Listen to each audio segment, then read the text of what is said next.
The Bible. It's 66 books of history, stories, letters, and poetry that fit together to form God's one big story. The epic adventure of how He created us and loves us so much that He made a way to rescue us. As we travel through the Bible, from Genesis to Revelation, we discover people who met God and found their lives changed forever. Now, for an amazing story, inspired by the book of 1 Samuel, chapter 25, verses 1 through 35. Near the town of Carmel lived a wealthy man named Nabal. Money, money, money, always sunny, yeah, in a rich man's world, woo! The world was not so sunny for anyone who had to be near Nabal, like his servants. Our boss's picture is right here in the dictionary beside foolish person. See? Nabal was also terribly rude. You, bring me another leg of mutton. What's wrong with this one? It's touching those peas. But you asked for peas. I asked for tea, you blockhead. I shall dump these peas on your noggin. But unlike Nabal, Abigail, his wife, had a clear mind and a wise heart. She kept a close eye on her husband's estate and did her best to keep him from destroying their lives with his quick temper. Tell me, how was the flock this season? Have we lost any sheep to raiders?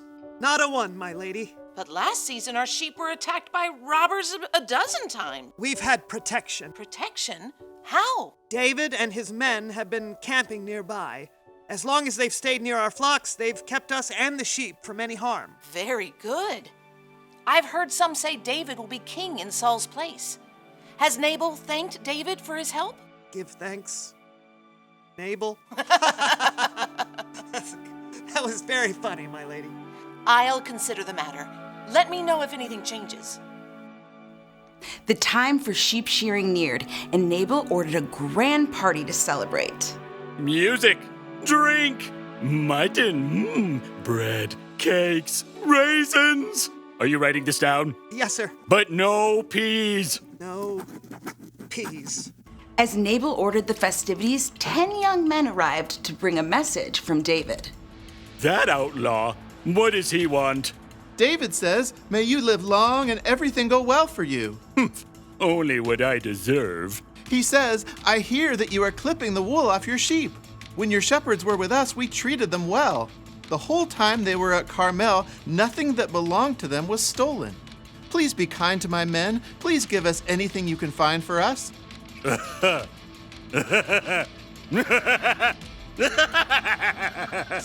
So, yes? Who is this David? Many servants are running away from their masters. Why should I give food to men who come from who knows where? So, no? Vamoose! And don't let the door hit you on the way out. David's men quickly returned to camp. They found David's anger could be just as hot as Nabal's. Each of you put on your swords. In a short time, David and 400 of his men were marching up the mountain to confront Nabal. Word spread quickly. A servant raced to find Abigail. David sent messengers to Nabal and asked for a share of food, but Nabal was rude and shouted at them. "You must do something or terrible trouble will come." Abigail didn't panic. She took a deep breath. We have to get ahead of this. Take a list, please. On it.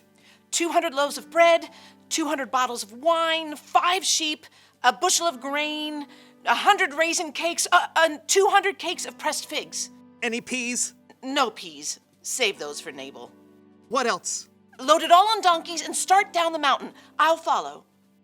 As David and his men quickly climbed the mountain, the caravan of donkeys and gifts made its way down the steep road. David's anger grew as he neared the mountain estate. He gripped his sword tightly. Everything we've done hasn't been worth a thing. I watched over this fellow's property, but he paid me back evil for good. I won't leave one of his men alive. What's this? Donkeys? And looks like food for a feast? At the back of the caravan, Abigail could see David as they met the donkeys. She took a deep breath, hopped off the donkey, and ran forward, throwing herself to the ground at David's feet. Pardon your servant, sir, Please don't pay any attention to that evil man, Nabal. He's always doing foolish things. But now the Lord has kept you from using your own hands to get even. I've brought a gift for you and the men who follow you. Abigail dared to look up. David was watching her closely. The Lord your God will give you a kingdom that will last. That's because you fight the Lord's battles. He'll appoint you ruler over Israel. When that happens, you won't have to worry about how you killed people without any reason. The Lord your God will give you success. When that happens, please remember me. Slowly, David nodded. He removed his hand from the hilt of his sword and reached down to help her up. Give praise to the Lord. He has sent you today to find me. You have shown a lot of good sense and kept me from using my own hands to get even. He has kept me from harming you. Prepare a feast for your men. You've earned every bit of it. Go home in peace. David accepted the gift and turned back instead of facing down Nabal. Abigail returned home to find her husband holding his giant party. Nabal, I've made peace. Peace? Ugh, hate him. Woo-hoo-hoo.